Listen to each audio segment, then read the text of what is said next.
Hi friends. నా previous వీడియోలో వృషభ గోమాత సంభాషణ గురించి కొద్దిగా ఎక్స్‌ప్లెయిన్ చేయడం జరిగింది. అది విన్న పరీక్షిత్ మహారాజు ఏమని రెస్పాండ్ అయ్యారు, కలి ప్రభావం ఎలా ఉంటుంది అన్నది ఈ వీడియోలో చెప్పబోతున్నాను.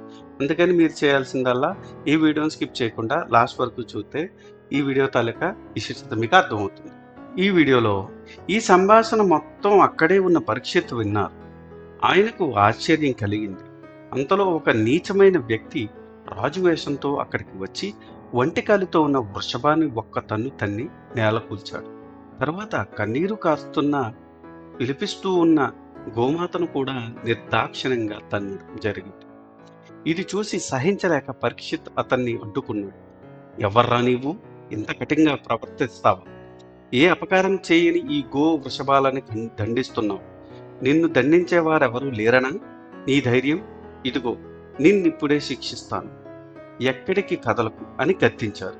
దానితో భయపడిపోయిన కలిపురుషుడు తన మాయావేషాన్ని వదిలి నిజరూపంలో ప్రత్యక్షమయ్యాడు. వెంటనే పరీక్షితు పాదాల మీద పడి దీనంగా శరణు వేడుకున్నాడు. పరీక్షితు అతన్ని కరిగించి, ఓరి, నీవు చాలా పాపాత్ముడిలా ఉన్నావు. అన్నీ నీచుగుణాలే నీలో నాకు కనిపిస్తున్నాయి. అసత్యం, లోభం, చౌర్యం, దౌర్జన్యం, దురాచారం, కపటం, కాలుష్యం లాంటి అవగుణాలన్నీ నిన్ను ఆశ్రయించి కనిపిస్తున్నాయి. నీ వల్ల మా ప్రజలందరూ బాధలు పడుతారు. అందుకని నీకు నా రాజ్యంలో చోటు లేదు. వేరే ఎక్కడికైనా కనిపించకుండా పో అని హెచ్చరించాడు.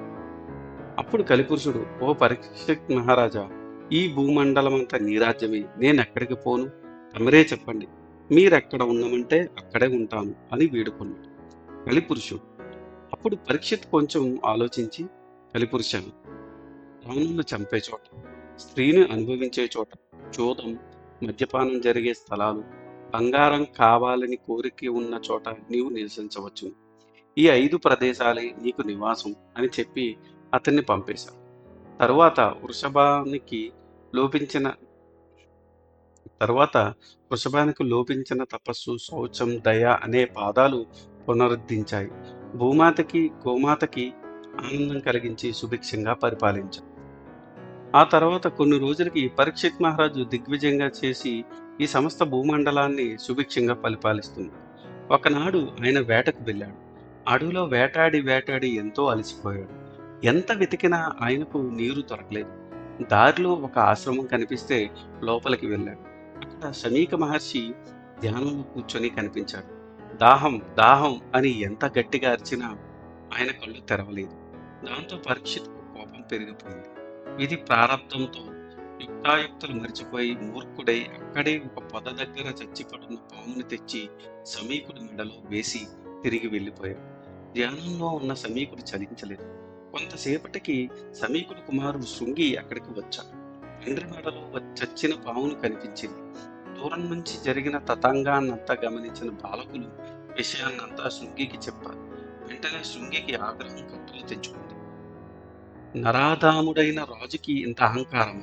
ఆశ్రమాల్లో అందరికీ దూరంగా తపస్సు చేసుకుంటున్న మునులంటే అంత చులకన? నేనేం నేరం చేశానని నా తండ్రిని ఇంతగా అవమానించాడు. అందుకు తగిన శిక్ష అతడు అనుభవించాల్సింది. ఎవడైతే అకారణంగా చచ్చిన సర్పాన్ని నా తండ్రి మెడలో వేసి అవమానించాడో ఆ రాజు నేటి నుంచి 7వ రోజు తక్షకుడనే సర్పరాజు విషానికి ఆహుతైపోగాక అని కఠినంగా శపించారు.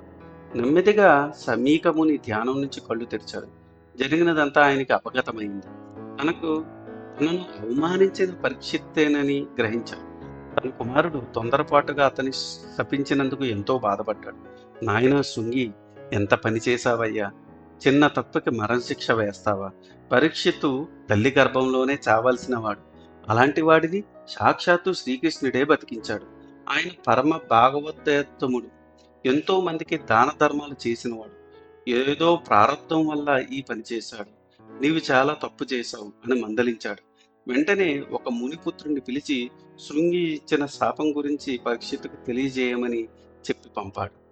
మునిపుత్రుడి ద్వారా శృంగి శాపం గురించి విన్న పరీక్షిత్తు ఎంతో బాధపడ్డాడు.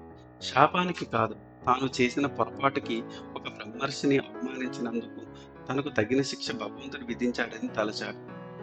ఇక తనకు మరణం తప్పదని గ్రహించి సర్వసంగ పరిత్యాగం చేసి గంగా తీరంలో నిరాహారుడై ప్రయోపవేశ దీక్షతో కూర్చున్నాడు. ఇది ఈనాటి వీడియో. మరిన్ని ఇంట్రెస్టింగ్ వీడియోస్ కోసం మా ఛానల్ సబ్స్క్రైబ్ చేసుకొని బెల్ నోటిఫికేషన్ ఆన్ చేసుకొని ఉంచుకోండి.